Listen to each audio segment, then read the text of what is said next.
A obra que toda pessoa que aprecia literatura fantástica nacional tem de ter na estante.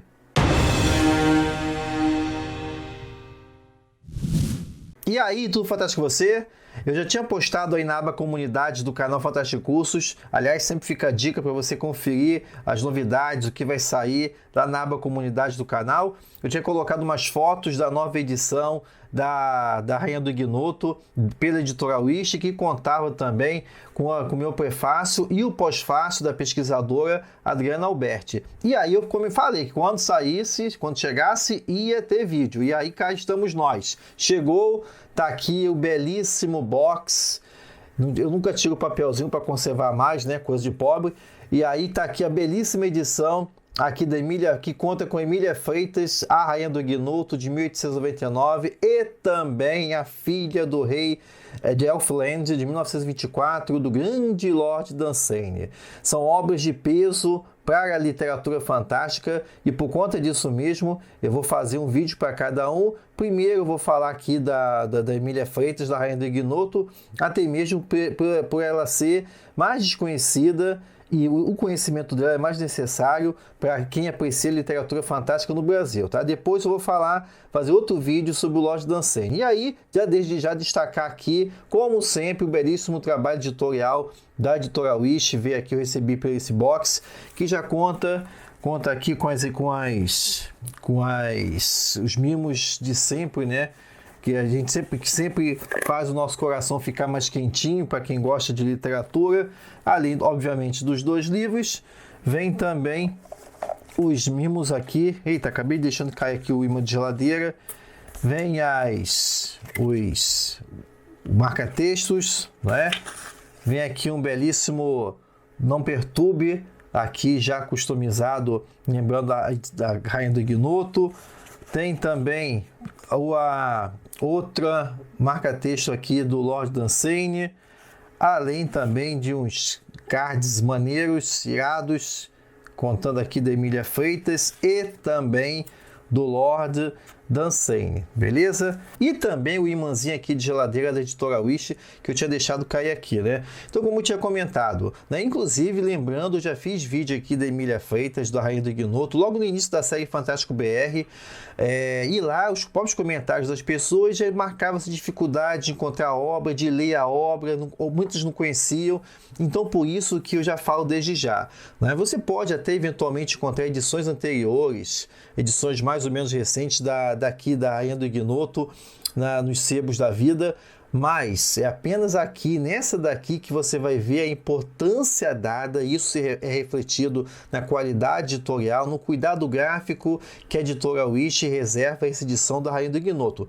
Eu não estou falando isso porque tem prefácio meu e o pós-fácio da escritora, pesquisadora e mestre em Rainha do Ignoto, a Adriana Alberti. Eu estou falando isso porque a obra, você observa aqui todo um cuidado desde o início da apresentação, no próprio box acompanhado, ao lado de outra obra canônica da literatura de fantasia, que é A Filha do Rei de Elfland, que eu vou falar depois em outro vídeo.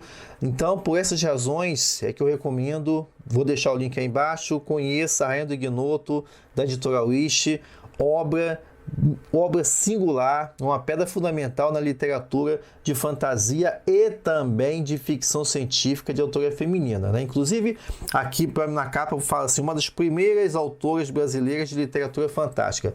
Nesse caso aqui, a Wish está sendo até modesta, porque Emília Freitas pode tranquilamente ser considerada a primeira escritora de literatura fantástica no Brasil, tanto nas vertentes da fantasia, ela é pioneira da fantasia no Brasil, é a pioneira da literatura de ficção científica de autoria feminina, é a pioneira também essa obra na criação de utopias femininas, é uma das primeiras representantes da literatura de mundos perdidos também, isso é algo que eu abordo no prefácio, é a primeira obra de autoria feminina da literatura brasileira no Ceará, dentre outras questões. Então, por conta dessas razões todas, fica a dica para você não perder essa oportunidade da Rainha do Ignoto. E como exatamente a obra se vincula tanto essa tradição da fantasia quanto a tradição da ficção científica. Isso é uma questão que eu abordo em detalhes no prefácio, né? Vou dar só uns toques aqui do que eu abordei no prefácio, no sentido de que, quando eu estou falando aqui que a obra é pioneira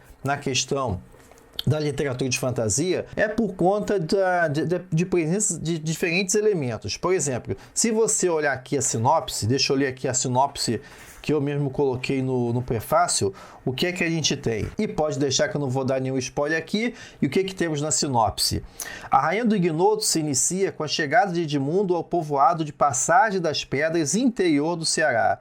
O jovem bacharel em Direito chega a este recanto do Brasil tanto para resolver negócios de família quanto para descansar de sua vida social na cidade. Todavia, sua imaginação é logo capturada pela conversa com Valentim, o menino da região que relata a Edmundo sob a figura de Funesta, uma mulher enigmática que navega pelas águas do rio Jaguaribe e é tomada pela população de Passagem das Pedras, ora como bruxa, ora como fada, ora como demônio. Após o descanso inicial, o jovem bacharel decide investigar e descobre que a mulher é um dos diferentes disfarces da chamada Rainha do Ignoto, regente de um reino secreto de mulheres na costa brasileira, a Ilha do Nevoeiro.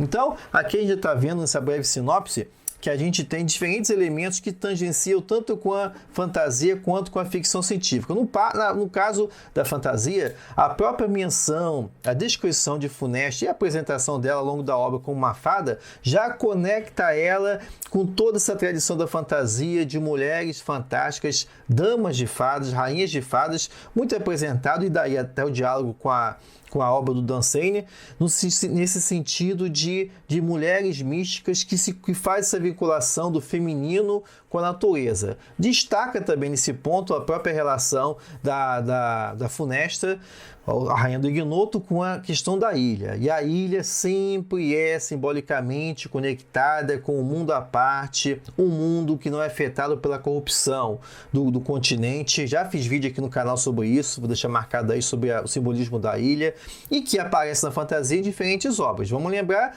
das mais famosas, a Ilha de Avalon, das lendas arturianas, que ganha até uma releitura feminista pela Mary Zimmer Bradley nos anos 70 com as Brumas de Avalon. Então é muito particular, é muito interessante verificar essa conexão, como até mesmo a presença de elementos da vida da Emília Freitas aparece na obra, no sentido de que Emília Freitas passou tempo da sua vida no Amazonas e, obviamente, lá ela entrou em contato com a própria as lendas da região, e lembremos que o próprio nascimento do Amazonas parte desse imaginário europeu de que ali seria também o berço da lendária Ilha das Amazonas, o que aparece representado aí na Rainha do Ignoto, né? Chama a atenção também, isso é algo que eu discuto no prefácio, porque afinal de contas essa obra, sendo tudo esse pioneiro em tantos campos que eu comentei, por que essa é uma obra que não é conhecida, né? Pois isso passa por diferentes razões, né? Que vão desde o próprio lugar de exclusão da mulher na virada do século XIX para o século XX, até mesmo pelo também o próprio lugar de marginalização da literatura fantástica na literatura brasileira do período, passando também por diferentes outros fatores. Lembremos, isso aparece também na obra, olha a relevância. A Emília Freitas, ela era abolicionista, ela era republicana e também ela era espírita, ou seja, três coisas que nesse momento de virada do século XIX para o século XX eram pontos de marginalização, principalmente sendo uma mulher, né? Numa sociedade que a gente está falando que ainda tinha muita presença dessa defesa da monarquia, também uma cultura ainda escravocrata e também fortemente católica. Então essas coisas todas ajudam a entender um pouco o desconhecimento dessa obra, que agora finalmente recebe a edição que merece pelas mãos da editora Wish, né? E quando eu estou falando não apenas desse aspecto, eu estou falando dessa questão do espiritismo, porque o espiritismo ele acaba sendo um constituinte muito forte do fantástico nacional nas primeiras décadas do século XX, tanto na fantasia quanto na ficção científica, né? Isso eu vou falar no próximo vídeo.